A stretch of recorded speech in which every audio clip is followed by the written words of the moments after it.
Hi everyone.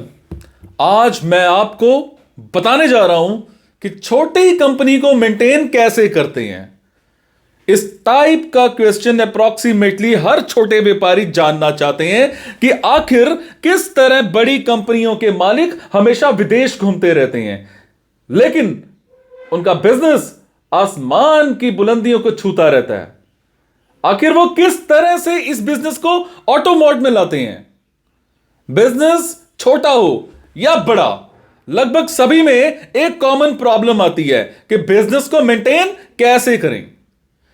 देखिए, business दो तरह के होते हैं। पहला पर्सनैलिटी ओरिएंटेड, दूसरा प्रोसेस ओरिएंटेड। पहले टाइप के बिजनेस में यानी पर्सनैलिटी ओरिएंटेड में वो बिजनेस आते हैं जो किसी एक पर्सन पर डिपेंडेंट रहते हैं। जैसे अब गुप्ता जी हैं, गुप्ता जी बर्गर वाले और लालू राम गुलाब जामुन वाले। अगर गुप्ता जी हैं तो बर्गर ठीक बनेगा, और अगर गुप्ता जी नहीं हैं तो बर्गर खराब बनेगा। वैसे ही अगर लालू राम जी हैं तो गुलाब जामुन स्वादिष्ट बनेगा, और अगर वो नहीं है तो गुलाब जामुन नहीं बनेगा। और दूसरे टाइप के बिजनेस में यानी प्रोसेस ओरिएंटेड, प्रोसेस ओरिएंटेड में वो बिजनेस आते हैं जिनमें प्रोडक्ट का लेखा जोखा होता है, यानी पूरी कंपनी किसी एक पर्सन पर डिपेंडेंट नहीं होती है। जैसे मैकडॉनल्ड्स, कोका कोला। इन कंपनियों के प्रोडक्ट दुनिया के किसी भी कोने में चले जाओ एक ही स्वाद के होंगे, यानी प्रोडक्ट का मैनुअल तैयार है, बस बना बना के बेचते जाओ। अब चाहे उसे कोई भी बेचे। अगर आप अपने बिजनेस को मेंटेन करना चाहते हैं, यानी पर्सनैलिटी ओरिएंटेड से प्रोसेस ओरिएंटेड बनाने के लिए, सबसे पहले आपको अपने बिजनेस के हर डिपार्टमेंट में एसओपी बनाने होंगे। यहां एसओपी क्या है मैं आपको समझाता हूं। एसओपी, एस का मतलब स्टैंडर्ड, ओ का मतलब ऑपरेटिंग, पी का मतलब प्रोसीजर। एसओपी। सबसे पहले मैं आपको एसओपी के फायदे के बारे में बताना चाहूंगा। पहला, बिजनेस स्केल अप।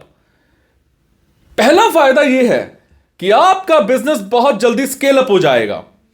एक बार अपने प्रोडक्ट का मैनुअल तैयार हो जाए तो आप उसे जहां चाहें बनवा सकते हैं। दूसरा, एफिशिएंसी, यानी आपकी स्पीड बढ़ सकती है। Number 3, quality. आपके प्रोडक्ट की क्वालिटी बेहतर हो सकती है, यानी हर बार एक ही किस्म का प्रोडक्ट। नंबर 4, यूनिफॉर्मिटी इन परफॉर्मेंस, यानी परफॉर्मेंस आपकी हर बार यूनिफॉर्म होगी, आउटकम हमेशा एक जैसा निकलेगा। और नंबर 5, मिसकम्युनिकेशन, यानी गलतियां नहीं होंगी। एसओपी कैसे बनाएं? एसओपी कैसे बनाएं? अब आपके माइंड में यह विचार आ रहा होगा कि एसओपी कैसे बनाएं। देखिए, स्ट्रेटेजी के शुरू में एसओपी मत बनाइए, एग्जीक्यूशन के एसओपी बनाइए।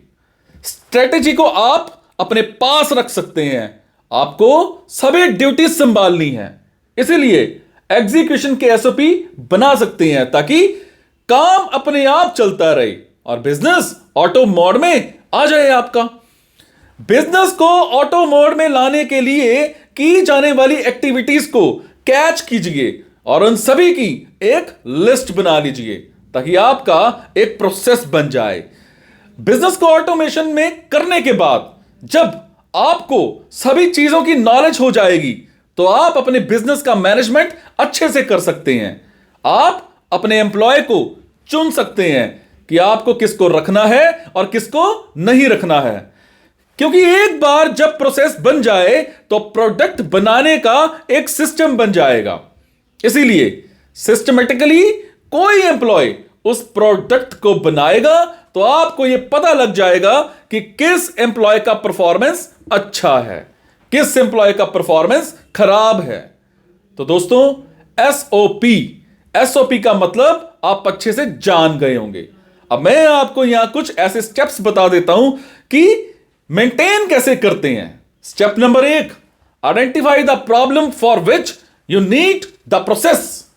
दोस्तों, बिजनेस मेंटेन करने का पहला स्टेप है कि आप अपने बिजनेस में उस प्रॉब्लम को पहचानिए जिससे आपको बार बार तकलीफ आ रही हो। जैसे क्वालिटी में तकलीफ, प्रोडक्टिविटी में तकलीफ, किसी भी चीज में तकलीफ आ रही हो, आउटकम में तकलीफ, कैलकुलेशंस में तकलीफ, अकाउंटिंग में तकलीफ, ऐसी कोई भी चीज हो, या आपका प्रोडक्ट नहीं बिक पा रहा हो या बिकने में तकलीफ आ रही हो, तो आप सबसे पहले उस तकलीफ यानी प्रॉब्लम को लिख लीजिए और उस पर विचार कीजिए कि आपको किस प्रॉब्लम को ठीक करना है।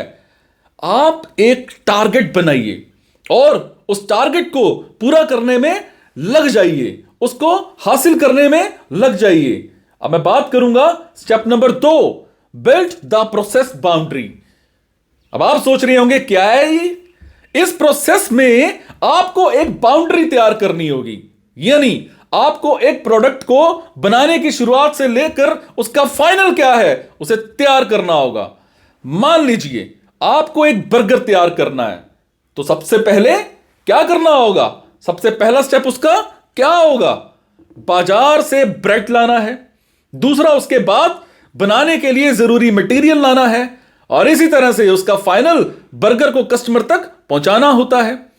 तो बर्गर को कस्टमर के पास पहुंचाने से पहले जो भी आप काम करते हैं, यानी बाजार से बर्गर लाना, फिर उसे तैयार करना और किस तरह से तैयार करना, यह सभी लिखने लग जाइए। Step number 3, brainstorm around all the activities with your team. इस स्टेप में आप अपनी टीम के साथ बैठकर ब्रेनस्टॉर्म कीजिए, यानी अपने पहले स्टेप बनाया था, मैंने बताया अभी। सबसे पहले गोल बनाइए, दूसरा बाउंड्री बनाइए, तीसरा अपनी टीम के साथ बैठकर लिखिए और जो बेस्ट ऑफ एम्प्लॉय है उसे आप अपनी टीम के सहयोग से वो आप सब दीजिए, वो सब काम दीजिए जो सबसे बेस्ट कर सकता हो और उसके द्वारा बनाए गए प्रोसेस को भी लिखिए कि वो किस तरह से उस काम को अंजाम दे रहा है। Number 4, put process role in a flow chart for integrated review. इस स्टेप में 3 बातें होती हैं: process role, flow chart, integrated review. अब प्रोसेस रोल में आपको यह डिसाइड करना है कि किस एम्प्लॉय का क्या रोल होगा। आप अपनी टीम के साथ बैठकर एक फ्लो चार्ट बनाइए। जैसे बर्गर बनाना है तो राम बर्गर बनाएगा, शाम उसे गर्म करेगा और घनश्याम उसे क्या करेगा? बनाएगा। अब आगे आपकी टीम यह फैसला कर ले कि राम बर्गर को कहां तक बनाएगा, उसके बाद शाम उसे कहां तक बनाएगा और घनश्याम उसे तैयार कैसे करेगा। जैसे बड़ी कंपनियों में किसी गाड़ी को बनाते समय एम्प्लॉयज को देखा होगा, कोई गाड़ी की बॉडी को पेंट करता है और कोई एम्प्लॉय काम में लग जाते हैं। कोई गाड़ी का चक्का लगाता है तो कोई गाड़ी की हेडलाइट लगाता है तो कोई स्टीयरिंग लगाता है।